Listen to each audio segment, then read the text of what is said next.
You said never let me go. You said never let me go.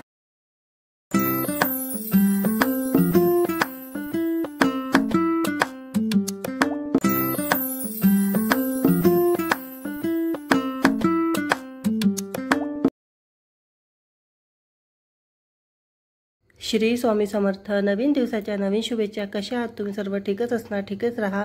इथे वाजत आहे 4:45 सकाळचे। तर मुलींची सकाळची शाळा असल्यामुळे मी लवकर उठली। आज शनिवार आहे तर बनवत आहे आता उपमा, रव्याचा उपमा बनवत आहे। आणि व्हाईट उपमा पाहिजे आमच्याकडे, हळदीचा नाहीच पाहिजे। हळदीचा जास्त पसंत नाही करत, त्यांना व्हाईटच आवडते। म्हणून मी मिरच्या टाकलेल्या आहे, तिखट नाही टाकलेलं आहे, मिरच्या टाकलेल्या आहे। आणि याच्यात भरपूर टमाटर टाकले आहेत, 3 टमाटर टाकलेले आहे मी। आणि छान मस्त वाटाण्याचे दाणे वगैरे टाकून घेतलेला आहे मस्त।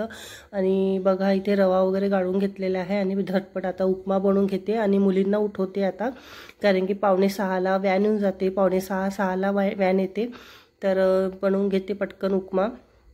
आणि हा रवा खूप फुलतो, जुना असल्यामुळे खूप जास्त फुलतो, म्हणून मी थोडासाच घेतला आहे सर्वांसाठी। आणि बघा इथे माझी पूजा वगैरे सगळी झालेली आहे। आणि वस्त्र आज पुन्हा देवांची मी चेंज केलेले आहे। आणि बघा आसन मी थोडंसं लाल टाकलेलं आहे, तर किती छान उठून दिसत आहे। आणि देवाला लाल आसनवर पिवळा वस्त्र दिलं आहे स्वामी महाराजांना, तर किती छान उठून दिसत आहे कॉम्बिनेशन। आणि भाजी बनवणार आहे मी वड्या दिल्या होत्या उडद मुंगाच्या, मम्मीने दिल्या होत्या, तर त्या राहिल्या होत्या, तर माझ्या लक्षातच नव्हत्या आहे म्हणून त्यांना छान ऊन वगैरे दाखवलेले आहे। आणि वड्या करत आहे, वड्याची भाजी। तर माझ्या घरी सगळ्यांना वड्या खूप आवडतात।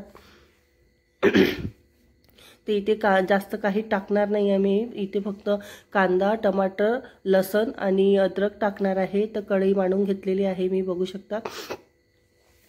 आणि आता फोडणी घालते, बघू शकता फोडणी घातलेली आहे। जास्त काहीच टाकणार नाही आहे, कारण की उडद मुंगाच्या भाजीमध्ये सिंपल भाजीच छान वाटते। मसाले पण तुम्ही फक्त बेसिक टाका, तिखट मीठ वगैरे। बघा मी हिंग टाकत आहे, आणि हिंग मी प्रत्येक भाजीत टाकत असते। आणि थोडंसं आलं लसणाची पेस्ट होती ती सुद्धा टाकलेली आहे मी, कारण की भाजी थोडीशी म्हणजे छान वाटते, थोडीशी अशी आमसूर वाटते भाजी। त्याने आमसूर म्हणजे भाजी वाटते, तर मला तर खूपच आवडते आमसूर, थोडंसं मला आंबट खूप आवडते। तर बघा याच्यात मी थोडंसं म्हणजे जास्त मी शिजू नाही दिला कांदा टमाटर, कारण की आपल्याला वड्यात तेलातसुद्धा फ्राय करायचे आहे, त्या मग ते फ्राय करता करता कांदे आणि टमाटरसुद्धा त्याच्यासोबतच फ्राय होणार। आणि कुणी ह्या वड्या थोड्याशा म्हणजे काढून घेतात, थोडेसे बारीक करतात, पण मला तसं नाही आवडत, कारण की वड्या म्हणजे कसं मग ते एक बेसनसारखंच होऊन जाते, म्हणून मग मी त्याला ह्या वड्यांना फोडत नाही, सगळेच टाकते। तर बघा मी आता म्हणजे वड्या भाजून घेतल्या तेलामध्ये ना, आता बेसिक मसाला टाकत आहे। मीठ टाकलेलं आहे मी, धने पावडर टाकलेलं आहे, हळद कमी टाका, कारण की आपण अगोदर, आणि तुम्ही सगळं बेसिक मसाले टाकताना सुद्धा विचार करा।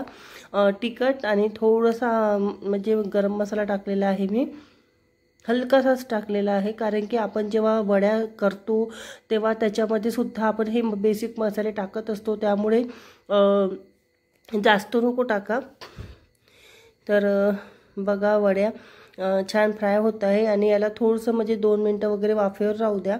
आणि याच्यावर मी कसुरी मेथी टाकलेली आहे बघा, कारण की कसुरी भाजी आमची इथे प्रत्येक भाजीमध्ये कसुरी मेथी पाहिजेनच। तर छान तुम्ही फ्राय करा याला, आणि कमी पावरवर फ्राय करा, कारण की बुडाला लागल्या नाही पाहिजे। तर बघा आपली भाजी तयार आहे, आणि खूप छान, आणि कलर खूप छान आलेला आहे। तुम्हाला कसा दिसत आहे माहीत नाही, पण खूप छान कलर आला आणि खूप टेस्टी भाजी झालेली होती। आणि माझ्या घरी सर्वांनाच ही भाजी खूप आवडते, आणि मलासुद्धा खूप आवडते भाजी। आणि आता येणार आहे उन्हाळा, तर मी पुन्हा वड्या बनवणार आहे। तर इथे बघा आमचा कच्छूला एक नवीन सवय लागली आहे फ्रेंड्स, याला अशा गुदगुद्या लागतात की काय माहीत। तुम्ही बघा डान्स करतो, याच्या पाठीवरून असा हात फिरवला की हा म्हणजे असा वरतच होतो, हे बघा। आणि खूप म्हणजे खूप आता तो खोडकर झालेला आहे, बघा कसा डान्स करत आहे हा। याची म्हणजे पहिल्यांदाच आम्ही बघितलं नवीन सवय, मी रोज याच्या पाठीवरून हात फिरवते, तर आज मी पुन्हा अशी हात फिरवायला गेली तर हा आज डान्सच करायला लागला। आता हा असा का करत आहे मला तर नाही माहीत, बहुतेक याला गुदगुद्या वगैरे लागत असणार। तर बघा तर असं आहे या कच्छूचं. याचं जेवण वगैरे झालेलं आहे आणि संध्याकाळी आम्ही बाहेर गेलतो. माझ्या बहिणीच्या मुलाचा प्रोग्राम होता शाळेमध्ये, तर आम्ही तिथे गेलतो. तर बघा, मी तुम्हाला गाणं नाही ऐकू शकणार कारण की कॉपीराईट येते याच्यामुळे. छोटे छोटे बच्चे आहे आणि खूपच छान डान्स करत आहे, बघू शकता. आणि मुलीसुद्धा बघा किती सुंदर दिसत आहे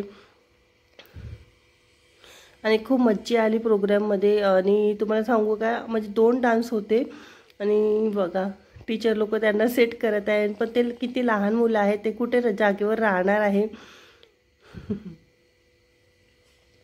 आणि जसं म्हणजे टीचर सांगतात तसे ते बरोबर फॉलो करतात. घरी तर नाही ऐकणार तेवढं, पण टीचरला बरोबर माहीत नाही का बरं, पण टीचरला खूपच ऐकतात.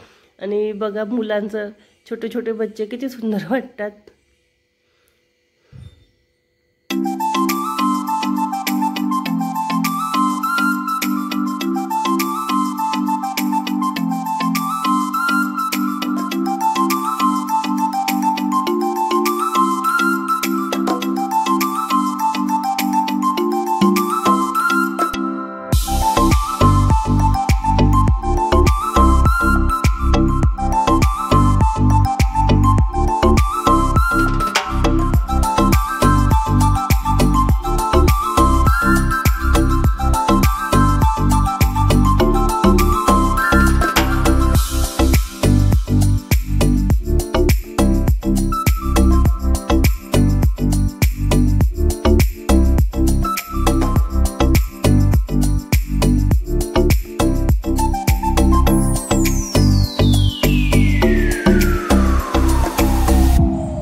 अशी आमची संध्याकाळ गेली, कारण की हा प्रोग्राम संध्याकाळी होता, तर आम्ही सायंकाळी गेलो होतो. तर फार मजा आली. आणि माझा ब्लॉग तुम्हाला कसा वाटला नक्की सांगा आणि मला शेअर, लाईक, सबस्क्राईब नक्की करा. चला बाय.